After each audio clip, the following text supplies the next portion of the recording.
Hi, welcome to Muscle Essentials lesson number 2, directional terms. My name is Greg. This here cool cat is Sparky. Now, before we get into lesson number 2, we're going to do a quick recap of lesson number 1, which was anatomical and or body planes. What we learned was that there were 5 of them, and all they are planes that separated the body or an organ into sections for study purposes and things like that. So Sparks, let's do the first one. Do you remember what the first plane was? The sagittal plane. The sagittal plane separated the body into left and right, or the organ into left and right. Remember, anatomical position. This is my left, this is the right, so it's going to separate the body into left and right. Then there's the mid-sagittal or median plane. There's a couple of terms for some of these. So mid-sagittal and median are both the same, and that separates the body into left and right, right down the center. We then had the frontal and or coronal plane, which separated the body into front and back, or anterior and posterior. We also had the horizontal or transverse plane, which separates the body or structure into upper and lower sections.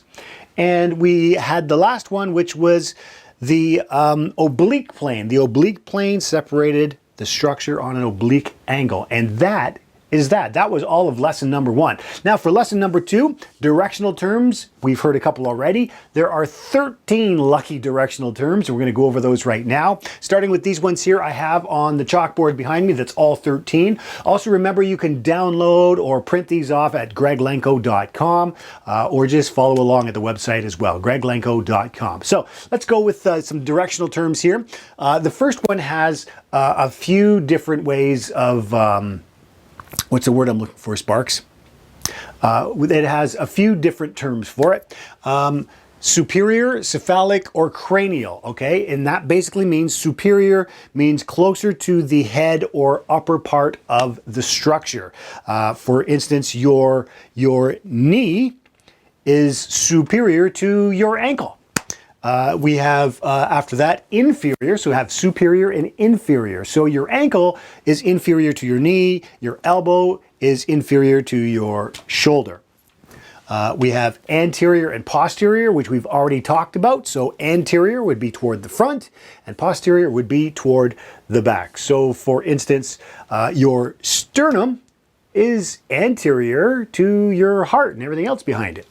And your heart is posterior to your sternum, or okay, let's try this one, might be a little less complicated. Your spine is posterior to everything, right? Because it's on your back. All right.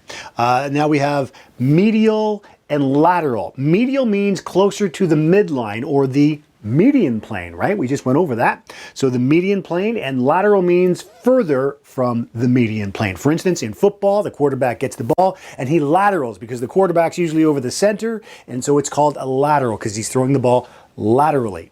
And medial, well, your sternum is medial to everything on either side of it. That's pretty much it. It's very simple stuff, but also very important. Now we're going to do ipsilateral and contralateral. Ipsilateral would mean on the same side. So for instance, if this guy here had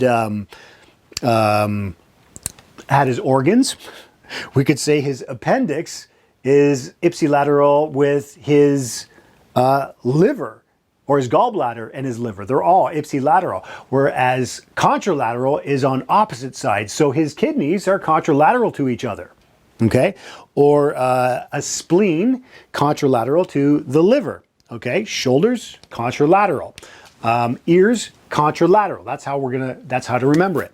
Now we have superficial. The other term for superficial would be external. So superficial, your ribs are superficial to your heart, okay? And we have, or even your lungs for that matter. Intermediate. Intermediate is a little tricky sometimes, but it basically means between two structures. Could be any structure in the body. For instance, you have your ascending colon, your transverse colon, and your descending colon, okay? Now, your ascending colon is on the right, your descending colon is on the left, and your transverse colon is between them. So that would be Intermediate. Your transverse colon is intermediate to your ascending and descending colons. We are going to now go to deep or internal. So your bones are deep to your skin. Your heart, if he had one, is deep to his skin and his bones. Very simple stuff.